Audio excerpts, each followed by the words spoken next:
أماكن سرية في مود الزومبي. لا يمكن للزومبي أن يلحقك فيها وأن يتبعك.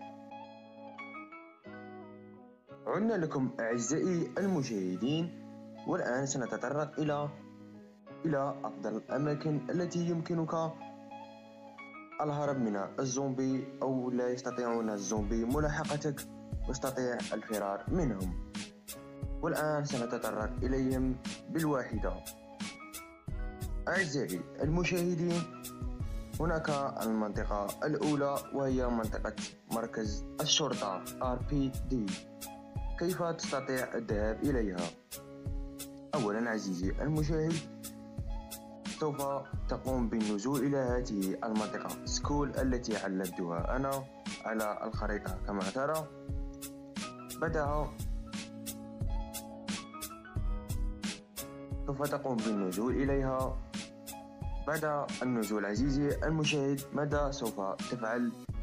سوف تقوم بالذهاب إلى هذه المنطقة التي علمتها على الخريطة بجانب مكان مركز الشرطة RPD. نعم، سوف تقوم بالصعود إلى هذا المبنى. بعدها تذهب إلى هذا المكان عزيزي المشاهد.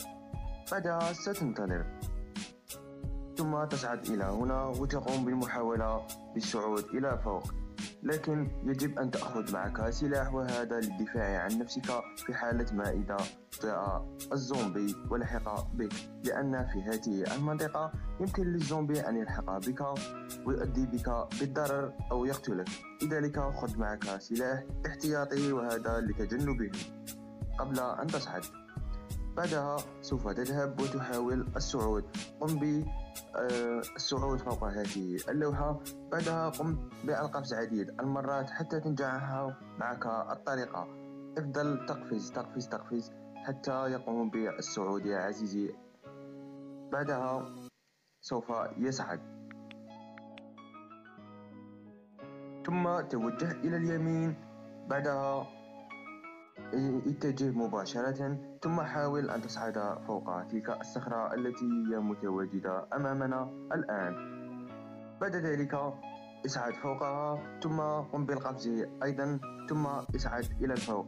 هنا عزيزي المشاهد، ومن هذه المنطقة لا يستطيع الزومبي ملاحقتك ولا أن يؤذيك ولا حتى أن يرمي عليك شيئا. كما ترون هي منطقة العليا في منطقة RPD، وهي أعلى منطقة. هنا يمكنك ملاحظة جميع الزومبي وجميع اللاعبين، ويمكنك التقويس عليهم أيضا بسكوب إن كان لديك أيضا. وهنا أنت في مكان آمن، ولكن احذر من الزون.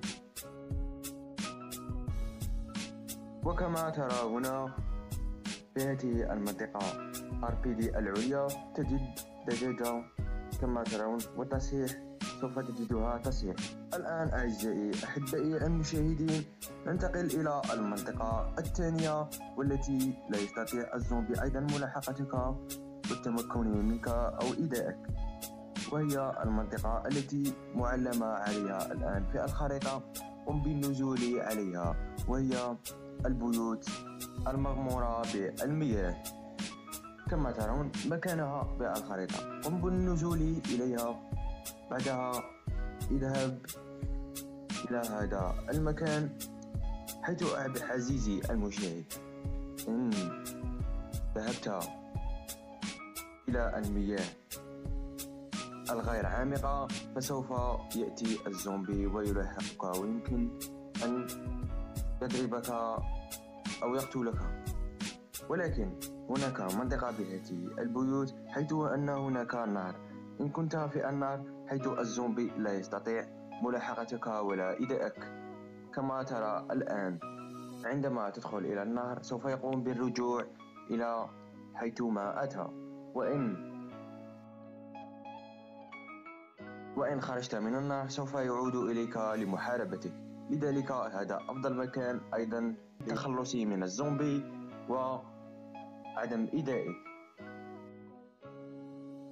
وكما ترون سوف أضع لكم المكان الآن لكي تتأكدوا منه وتذهبوا إليه. المهم ننتقل إلى المنطقة الثالثة، أو الأشياء التي يمكنك استعمالها لتفادي الزومبي حتى لا يمكنهم اللحاق بك. المهم، هناك الأماكن العالية كمثال على ذلك السيارات.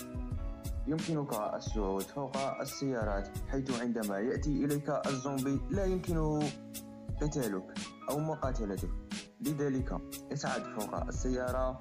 بعدها قم بالرجوع إلى الجانب حتى لا يمكنه إطلاق عليك غازات أو شيئا من ذلك، وبعدها سوف تكون في أمان. وقم بالقذف عليهم أو رميهم بالرصاص من الفوق. وهناك مكان آخر أيضا أو شيء يمكنك استخدامه، وهي الصناديق، حيث يمكنك الصعود فوق الصناديق إن كانت عالية وواحدة فوق واحدة، فلن يلحق بك الزومبي عزيزي المشاهد. المهم، كان كل هذا ما في الفيديو. أرجو أنه قد نال إعجابكم. إن نال إعجابكم فلا تبخلوا علي بالضغط على زر اللايك والاشتراك في القناة وفعل ميزة الجرس حتى تتوصل بكل جديد عن لعبة PUBG موبايل. وأتمنى أن تترك تعليق تحفيزي، وهذا يشجعني على المواصلة. إلى اللقاء.